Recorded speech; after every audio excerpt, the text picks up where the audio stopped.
84లో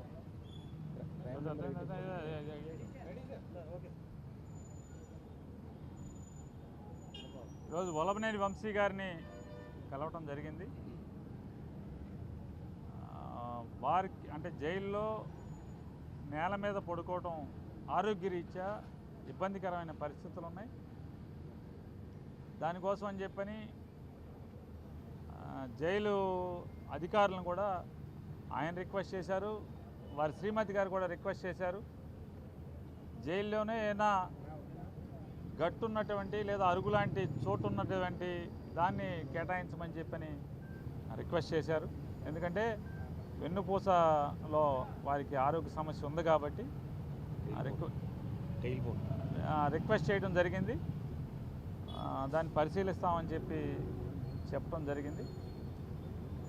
అలాగే వంశీ గారి కేసులో పోలీసు శాఖ పోలీసు అధికారులు మరీ ప్రత్యేకించి ఉన్నతాధికారుల పర్యవేక్షణతో కింద స్టేషన్ స్థాయి నుంచి పర్యవేక్షణ చేస్తున్నటువంటి అధికారులు కూడా ఎంత దుర్మార్గంగా వ్యవహరిస్తున్నారంటే, రాజకీయ నాయకుల్ని అంటే పరిపాలనలో ఉన్నటువంటి రాజకీయ నాయకుల్ని సంతృప్తిపరచడం కోసం, వారిని మానసికంగా ఆనందింపజేయటం కోసం పడమట సంబంధించినటువంటి ఆ ఏరియా ప్రాంతం దాంట్లో పనిచేస్తున్నటువంటి పోలీసులు ఎంత దారుణంగా కేసులు కడుతున్నారంటే, 10వ తారీఖున సత్యవర్ధన్ అనేటువంటి ఒక వ్యక్తి కోర్టుకు హాజరై కోర్టుచే సమన్లు ఇవ్వబడే కోర్టుకు హాజరై నాచే తప్పుడు కేసు పెట్టించారని చెప్పిన అతను జడ్జి గారికి చెప్పుకుంటే 11వ తారీఖున ఆ సత్యవర్ధన్ మీద వంశీ మీద ఒక తెలుగుదేశం పార్టీ 5 కంటే ఎక్కువ క్రిమినల్ కేసులు అంటే పలు క్రిమినల్ కేసుల్లో ముద్దాయిగా ఉన్నటువంటి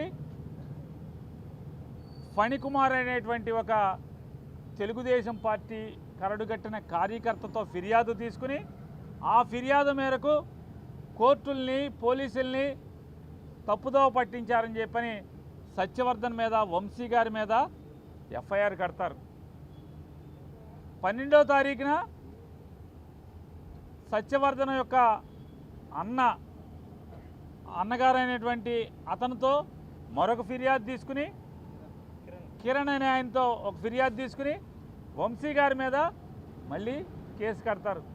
దాంట్లో ఎక్కడా కూడా సత్యవర్ధన్ అన్నగారైనటువంటి కిరణ్ ఎక్కడా కూడా ప్రత్యక్ష సాక్షిగా ఫిర్యాదు ఎక్కడా ఉండదు. దాంట్లో మా తమ్ముడి ఇంట్లోంచి బయటికి వెళ్ళాడు, ఎవరో చూశారంట, ఎవరో ఎక్కించుకెళ్ళారంట, బహుశా జడ్జి గారి దగ్గరికి తీసుకెళ్ళి ఉండొచ్చు, జడ్జి గారి దగ్గర ఈ రకమైన స్టేట్మెంట్ ఇప్పించి ఉండొచ్చు, వంశీ అనే అతను బలవంతం చేసి ఉండొచ్చు అని ఉండొచ్చు అంట ఊహాజనితమైనటువంటి ఫిర్యాదుతో నాన్ బెయిలబుల్ సెక్షన్లు అన్నీ పెడతారు. కానీ ఆ ఫిర్యాదు మేరకు ఆ సెక్షన్లు వర్తిస్తాయా అంటే పొరపాటును కూడా వర్తించవు. అంటే ఒక తప్పుడు కేసు బనాయిస్తారు. మళ్ళీ దాంట్లో సాక్ష్యం ఎవడయా అంటే 11వ తారీఖు సత్యవర్ధన్ వంశీ మీద ఫిర్యాదు ఎవడు చేశాడో వాడే వాళ్ళ అన్నయ్య కిరణ్ పెట్టినటువంటి వంశీ మీద పెట్టినటువంటి కేసులో అతను సాక్ష్యం. అంటే ఎంత కొల్యూడెడ్ కేసు ఇది అంటే అంటే ఇంజనీరింగ్ ఎట్లా అయితే ఒక బిల్డింగ్ కట్టినట్టు ఒక తప్పుడు కేసు ఎలా కట్టారనేది. కానీ ఎఫ్ఐఆర్లో వచ్చిన సెక్షన్లు ఇవి కూడా సత్యవర్ధన్ అన్న ఇచ్చినటువంటి ఫిర్యాదులో ఏ కంటెంట్ ఉండదు.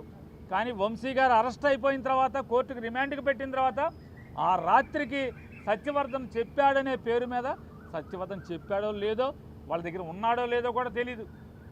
సత్యవర్ధన్ చెప్పాడనే పేరు మీద పోలీసులు ఒక స్టేట్మెంట్ రికార్డ్ చేసుకుని ఆ సెక్షన్లకు సరిపడా ఇతను చెప్పినట్టుగా సత్యవర్ధన్ చెప్పినట్టుగా ఫిర్యాదు తీసుకొస్తారు. ఇంతకన్నా తప్పుడు అభియోగం, తప్పుడు కేసు.